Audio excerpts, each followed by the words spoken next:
ஆளுமைமிகு அரசு பணியின் யூடியூப் சேனலுக்கு உங்களை அன்புடன் வரவேற்பது உங்கள் பிஎம் தாவன்.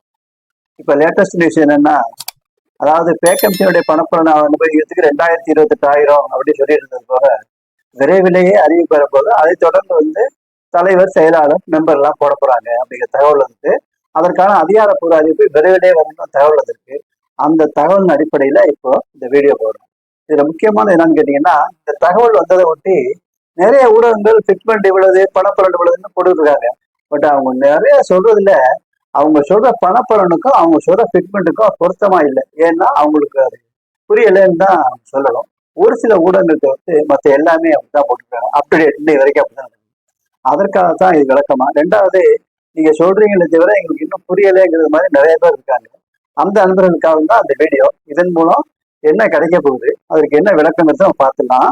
8வது வேகன்சில இந்த வீடியோட என்ன வருதோ மேக்சிமம் அதுதான் பணப்பலனா இருக்கும் அப்படிங்கிறது எனக்கு அசைக்க முடியாத நம்பிக்கை.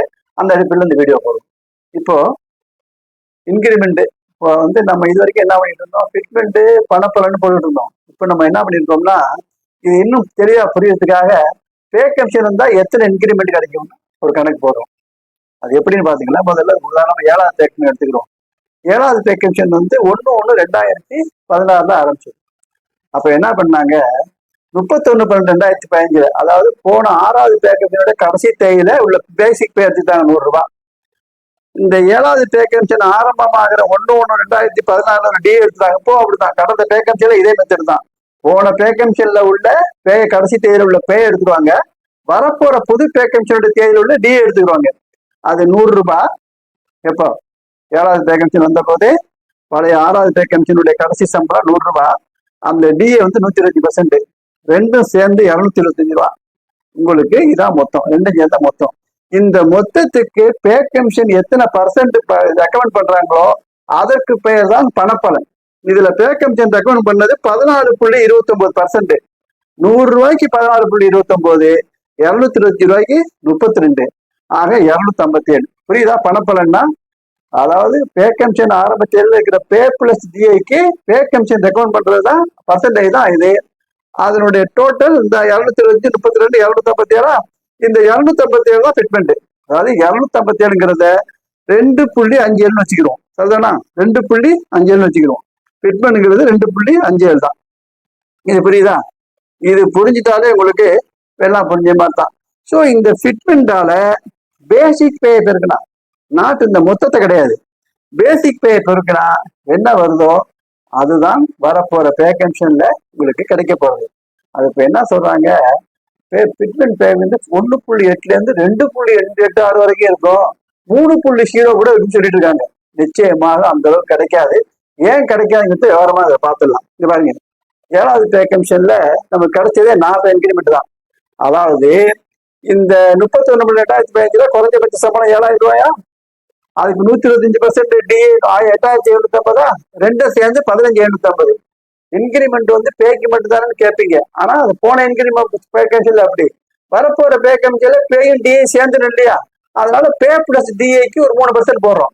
ஸோ 8,750 மொத்தம் 15,750. ஒரு இன்கிரிமெண்ட் 500, 2வது இன்கிரிமெண்ட் 500, 3வது இன்கிரிமெண்ட் 500, 17,750. அந்த 17,750 அங்க கொண்டு போயிருக்கோம். 4வது இன்கிரிமெண்ட் 500 தான். நீங்க வேணா போட்டு பாத்துக்கலாம், நான் கரெக்டா தான் கணக்கு போட்டிருக்கேன். ஆக 4வது இன்கிரிமெண்ட் சேர்த்தா 17,750. இன்னொரு அரை இன்கிரிமெண்ட். ஒரு இன்கிரிமெண்ட் 500னா அரை இன்கிரிமெண்ட் எவ்வளோ, 250 ரூபா. ஸோ 17,750யும் 250 சேர்த்தா 18,000. சென்ற 7வது பே கமிஷன்ல தரப்பட்ட குறைந்தபட்ச சம்பளம் 18,000. புரியுதா? எப்படின்னு கொஞ்சம் கொஞ்சம் இதுதான். யாரா இருந்தாலுமே எவ்வளவு சம்பளம் ஆனாலுமே அந்த சம்பளம் பிளஸ் டிஏ, அதாவது பே கமிஷன் ஆரம்பத்தில என்ன டிஏ இருக்கோ அந்த டிஏ கனெக்ட் பண்ணி இந்த மாதிரி ஃபிட்மெண்ட்னால பெருக்கினாலே வரப்போற சம்பளம் தெரிஞ்சு போயிடும். இப்போ 8வது பே கமிஷன்ல நல்லவன்னு பார்த்துருவோம். இப்போ பணப்பலன்கிறது என்னன்னு பார்த்துட்டோம். அதாவது பே கமிஷன் தேதியில இருக்கக்கூடிய பேசிக் பேயையும் அப்போது டிஏயும் சேர்த்து அந்த டிஏக்கு பே கமிஷன் எத்தனை % ரெக்கமெண்ட் பண்றாங்களோ தட் இஸ் கால்டு பணப்பலன். அந்த பணப்பலனையும் அந்த பே பிளஸ் டிஏ அதையும் 3ஐயும் சேர்த்து கூட்டினால் வரக்கூடியதுதான் உங்களுக்கு என்ன தொகையோ அது அத்தனை ரூபாங்கிறது. அது அப்படியே என்ன பண்ணுவோம், பர்சன்டேஜ் ஆக்கிடுவோம். 257% ஆக்கணும் பார்த்தீங்களா, அது என்ன ஆகும், 2.57 மடங்கு ஆகையினால ஃபிட்மெண்ட்ங்கிறது 2.57 போன பே கமிஷன். அதை நம்ம போனதுல பார்த்தோம். இப்போ பாருங்க, இப்போ வந்து குறைஞ்சபட்ச சம்பளம் 18,000 இந்த வேகன்ஷன்ல. இது அதுக்கு வந்து 60% டிஏ. இந்த 60% டிஏங்கிறது 1/1/2026 எதிர்பார்க்கக்கூடிய டிஏ. இதான் எப்போதுமே ப்ராசஸ் அப்படிதான். பே மட்டும் என்ன பண்ணுவாங்க, வேகன்ஷன் கடைசி தேதியில. இந்த வேகன்ஷனுக்கு கடைசி தேதிங்கிறது 7வது வேகன்ஷனோட கடைசி தேதிங்கிறது 31/12/2025. அதுக்கு அடுத்த நாள் ஒரு டிஏ தான் எடுத்துக்குவாங்க. அதாவது 8வது வேகன்ஷனுடைய ஆரம்ப தேதியில என்ன டிஏவோ அதை எடுத்துக்குவாங்க. ஆக இது 18,000, இது 10 2 சேர்ந்து 28,500. இப்ப இன்கிரிமெண்ட்ல பார்ப்போம் எத்தனை இன்கிரிமெண்ட் கிடைக்கும். 28,500க்கு ஒரு இன்கிரிமெண்ட் 900 ரூபா, 29,700. இன்னொரு இன்கிரிமெண்ட் 900, 30,600. இன்னொரு இன்கிரிமெண்ட் 900, 31,500.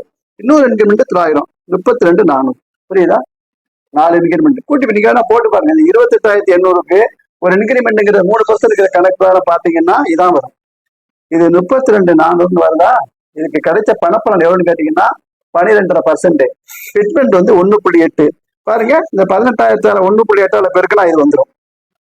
புரியுதா அப்படின்னு?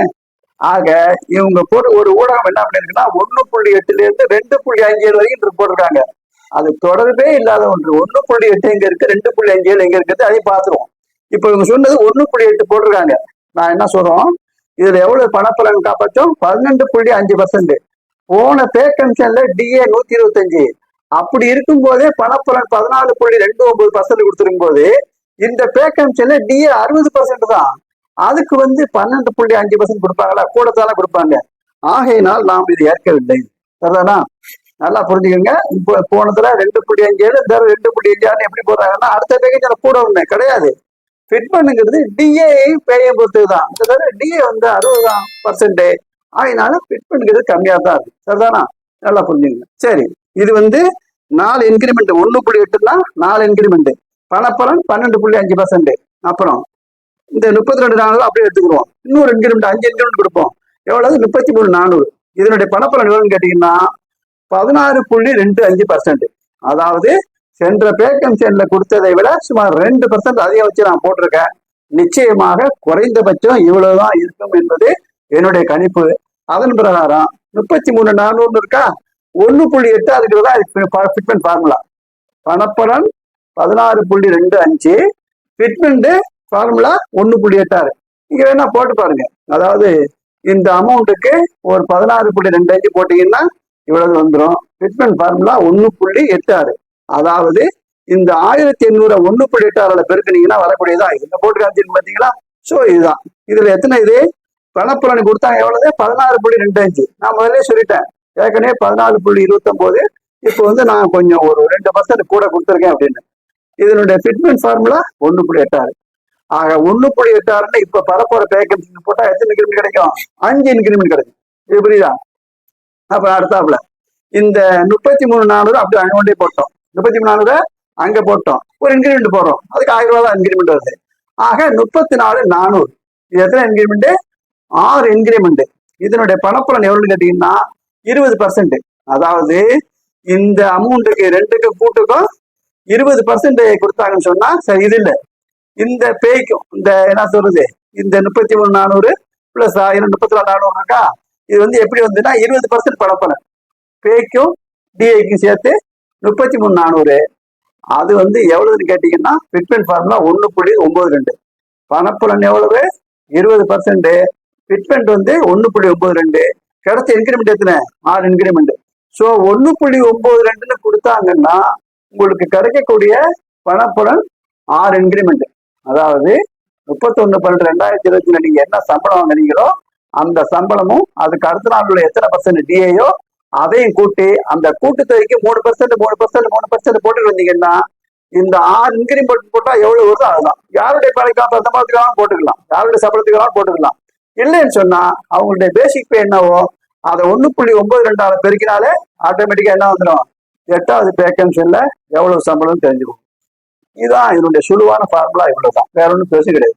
அப்புறம் 6ஐயும் விட நல்லா புரிஞ்சுங்க. 1.92 ஃபிட்மெண்ட்டுக்கு எத்தனை இன்கிரிமெண்ட் கிடைக்குது? 6. அதுக்கு அடுத்தாப்புல இந்த 34,400 அப்படியே கொண்டு போறோம். இன்னொரு இன்கிரிமெண்ட் சேர்க்கிறோம். 7 இன்கிரிமெண்ட். எவ்வளவு வருது? 35,400. அதனுடைய எவ்வளவு பணப்பலன் எவ்வளவு கேட்டா 22.5. போன பே கமிஷன்ல கொடுத்ததை விட சுமார் 8.25% கூட கொடுத்துருக்கோம். போன பே கமிஷன்ல 14.29, இப்ப நம்ம 22.5 கொடுக்குறோம். ஏறக்குறைய 8.4% இது கூட கொடுத்துருக்கோம். இதனுடைய இந்த மாதிரி கொடுத்தா வரக்கூடிய ஃபிட்மெண்ட் வந்து 1.96. கிடைக்கக்கூடிய இன்கிரிமெண்ட் 7 இன்கிரிமெண்ட். அதாவது பழைய 31/12/2020 வாங்குற சம்பளம் பிளஸ் டிஐக்கு அதுக்கு 3% 7 இன்கிரிமெண்ட் போட்டு பார்த்தா எவ்வளவு தொகை வருமோ அந்த தொகை தான் கிடைக்கும். எப்போ ஃபிட்மெண்ட் ஃபார்முலா 1.96 இருந்தா அதான் கிடைக்கும். இது புரியுதா? இப்போ நம்ம என்ன சொல்றோம், சில ஊடகங்கள் வந்து இது போட்டிருக்காங்க 1.92 இருந்து ஆரம்பிச்சு 2.86 போட்டிருக்காங்க. 2.86ன்னா என்னன்னு கேட்டீங்கன்னா பணப்பலன் வந்து 78.75% இருக்கணும். நம்ம ஏற்கனவே எவ்வளவு போட்டிருக்கோம், பணப்பலன் 22.5க்கு எத்தனை இன்கிரிமெண்ட் வருது, 7 இன்கிரிமெண்ட் வருது. 78.75% பணப்பலன் போட்டோம்னா தான் 2.86 286ங்கிறது. 2.86ங்கிற ஃபிட்மெண்ட் ஃபார்முலா வரணும்னா பணப்பலன் 78.75 இருக்கணும். கிடைக்கக்கூடிய பணப்பலன் 13 இன்கிரிமெண்டா இருக்கும். நான் என்ன சொல்றேன், 13 இன்கிரிமெண்ட் எங்கேயாவது கொடுப்பாங்களா நீங்க பார்த்து யோசிச்சு பார்க்கணும். இப்போ 7 இன்கிரிமெண்ட்டுக்கே இப்படி வந்துட்டு 13 இன்கிரிமெண்ட்னா அது நீங்க போட்டு பார்த்துக்கிறீங்க. அது கிட்டத்தட்ட வந்து இந்த 18,000ங்கிறது 51,000 நெருக்கி வரும், 51,000 நெருக்கி வரும். அவ்வளவு கொடுப்பாங்களா? ரெண்டாவது, இப்போ இந்த பே கமிஷன்ல என்னுடைய கருத்து டிலேக்கு என்ன காரணம்னு கேட்டீங்கன்னா, இப்போ home ministry, defence ministry, personal training எல்லாம் கலந்து ஆலோசித்தாங்க. ஸ்டேட்டு கூட மாநிலங்களுடைய பேச்சுவார்த்தை தான் நீடிச்சுட்டு இருக்கு. ரொம்ப தீவிரமா நாங்க பேச்சுவார்த்தை கூட சொல்லியிருக்காங்க. சரிதானா? அந்த வகையில இப்போ வந்து பழைய பென்ஷன் கோரிக்கை எங்க பார்த்தாலும் இருக்கு, இன்க்ளூடிங் கவர்மெண்ட் ஆஃப் இந்தியா. அப்படிங்கிற போது எல்லா அம்சங்களையும் கருத்தில் கொண்டுதான் அவங்க என்ன பண்ணுவாங்க, இந்த இதான் முக்கியமானது. இதுதான் எத்தனை % பணப்பலன் கொடுக்குறதுங்கிறது தான் உங்களுக்கு முக்கியம். அதன் பிறகு தான் என்ன சொல்றேன், 22.5% பணப்பலன் கொடுத்தாங்கன்னா எத்தனை டிகிரி, 7 டிகிரி.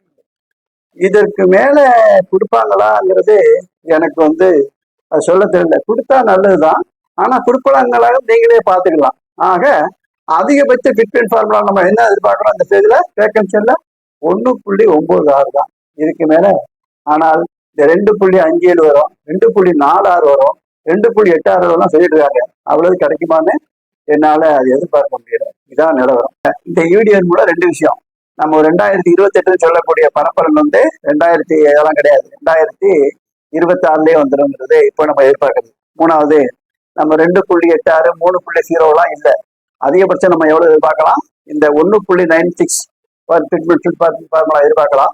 அதுக்கு கிடைக்கக்கூடியது 7 இன்கிரிமெண்டா இருக்கு. இதற்கு மேல வந்தா சந்தோஷம் தான். ஆக யாரா இருந்தாலும் இதை புரிஞ்சுக்கிறதுக்காக தான் இதை போட்டிருக்கேன். சுலபமான வழி என்னன்னு கேட்டீங்கன்னா, அவங்களுடைய பேசிக் பே கடைசி தேதியில, அதாவது இன்னும் சில பேர் 1/10 இன்கிரிமெண்ட் பாக்கி பேர் இருப்பாங்க. இப்போ செப்டம்பர் தான் நடக்குது, 1/10 இன்கிரிமெண்ட் இருப்பாங்க. அந்த கடைசி 31/12/2020 என்ன சம்பளம் வாங்க போறாரோ அந்த சம்பளத்தை இந்த ஃபிட்மெண்ட் ஃபார்முலா இதன் பிரகாரம் இது வேண்டாம். இது வந்து நிச்சயமாக இது வந்து ஊடகம் போட்டு நான் போட்டு காமிச்சேன். அதாவது அவங்க எதிர்பார்க்கல, இந்த கணக்கீடு பார்க்கல. போன வேகன்சினோட இவ்வளவு குறைவாக கொடுப்பாங்கன்னு நான் எதிர்பார்க்கல. ஆகையினால நான் போட்டு காமிச்சிருக்கேன். தவிர இந்த 3 தான் நம்முடைய ஆப்ஷன். ஆக அந்த கடைசி சம்பளத்தை 1.86 1.92 1.96 பெருக்கினா என்ன வருதோ அதுதான். இதுதான் இப்போதைய நிலவரம். இதற்கு மேல ஒன்றும் நான் எதிர்பார்த்து சொல்றதுக்கு இல்லை. அதே போல பென்ஷனுக்கும் செய்திகள் இருக்கு, பென்ஷன்களுக்கு அது என்ன பண்றாங்கிறது அடுத்த வீடியோல பார்க்கலாம். இன்னும் அடிக்கடி தகவலை நம்ம பார்க்க சந்திப்போம். முடிஞ்ச வரைக்கும் சப்ஸ்கிரைப் பண்ணவங்க பண்ணிக்கிறீங்க. நன்றி, வணக்கம்.